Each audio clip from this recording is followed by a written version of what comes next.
নমস্কার, আমি হিমাদ্রি। আপনারা কেমন আছেন সবাই? হিমাদ্রির গল্প নতুন একটি ভিডিওতে আপনাদের সকলকেই স্বাগতম জানাই। আজকে মঙ্গলবার আর আজকে রয়েছে আমার মাদের বাড়িতে নবান্ন। তা আমি খুব সকাল সকাল রেডি হয়ে চলে এসেছি। আর আমি এসেই দেখছি নবান্নর প্রিপারেশন চলছে। মায়ের চলছে পুজোর প্রিপারেশন আর বাবার তো রান্নাবাড়ি। বাবা অলরেডি 4টা তরকারি করে ফেলেছে। আমি আসলাম, এখন দেখি বাবার কাজে হাত লাগাতে পারি না মায়ের কাজে। তো চলুন তাহলে মা বাবাকে একটু হেল্প কর। রান্নাঘরে এসে আমি নতুন মাটির হাঁড়িতে নতুন চালের পায়েস বসালাম, আর এইদিকে মা পুজোর ফল প্রসাদ রেডি করছে। তারপর পুজো শুরু হয়ে গেল। একে একে প্রত্যেকটা ঠাকুর দেবতার উদ্দেশ্যে নতুন চালের পায়েস বেড়ে দেওয়া হলো।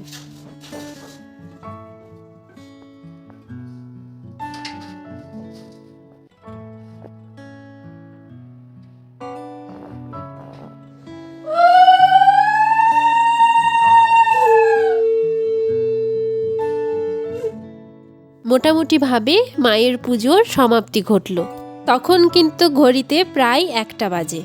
আমার শ্বশুর বাড়িতে যেহেতু এখনও নবান্ন হয়নি, তাই আমরা নতুন চালের পায়েস খাবো না। তো সেই জন্য রান্নাঘরে যে পুরনো গোবিন্দভোগের চালটা ছিল সেটা দিয়েই আবার আমি পায়েস বসালাম।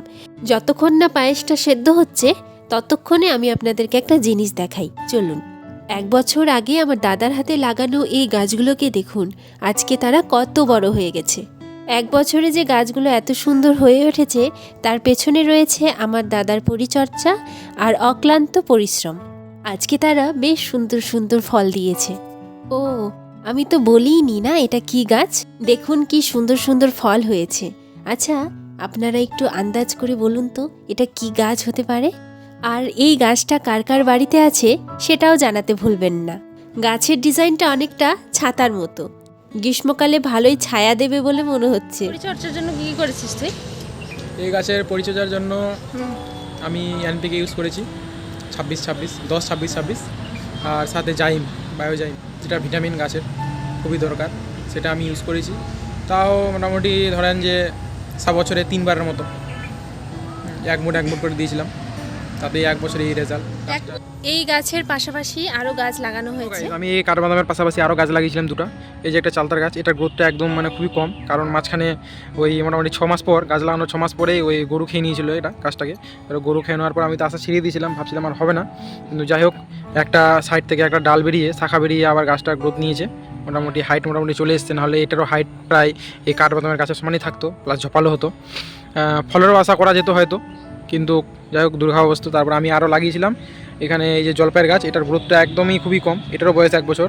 আর দেখো ওই সাইডে দেখো গাইস, ওই সাইডে একটা শিলু ফুলের গাছ লাগিয়েছে, দেখো ওটারও বয়স 1 বছর, কিন্তু 1 বছর দেখো গ্রোথটা দেখো।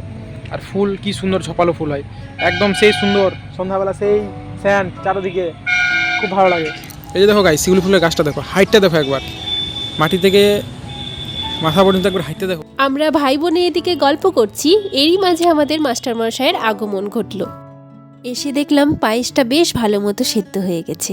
এবার চিনিটা দিয়ে দিলাম, বেশ কিছুক্ষণ নাড়িয়ে চাড়িয়ে নামিয়ে নেব। এখন ঘড়িতে ওই দুপুর 2টোর মতো বাজে। বাবা আর মা একসঙ্গে খেতে বসলো, কিন্তু আগে বাবা খাবে, তারপর মা খাবে, তারপরে আমরা বসবো। এটা আমাদের সমাজে ঐতিহ্যবাহী একটা সংস্কৃতি বলতে পারেন। নবান্ন পায়েস আর দই মিষ্টি বুদিয়া। নবান্নের সময় বাড়ির যে বয়োজ্যেষ্ঠ তিনি আগে খাবেন, তারপর আমরা ছোটরা খাবো। আগে তো ঠাকুমা ছিল, তাই সবার প্রথমে আগে ঠাকুমা খেত। যেহেতু এখন নেই, এখন বাড়ির সব থেকে বড় বাবা, তাই আগে বাবা খাবে, তারপর মা খাবে, তারপর আমরা ছোটরা খাবো। গ্রামীণ পরিবেশে গৃহস্থ পরিবারে নবান্ন একটা অনেক বড় উৎসব। এটাকে একটা ঐতিহ্যবাহী উৎসব বলা যেতে পারে। আগেকার দিনে আমি ছোটবেলা দেখেছি এই নবান্ন উৎসবটা অনেক বড় করেই ঘটা করেই পালন করা হতো। এখন মানুষের কাছে অনেক সময়ের অভাব, বিভিন্ন কর্মব্যস্ততার কারণে এই উৎসবগুলো অনেকটাই সহজভাবে করা হয়। আপনাদের দাদাভাইও তো বসে পড়লো, চলুন এবার আমিও বসে পড়ি, অনেক লোভ লাগছে। তারপর সন্ধ্যাবেলা নবান্নের যে ট্রেডিশনাল খাবার আমরা সেটা বানালাম।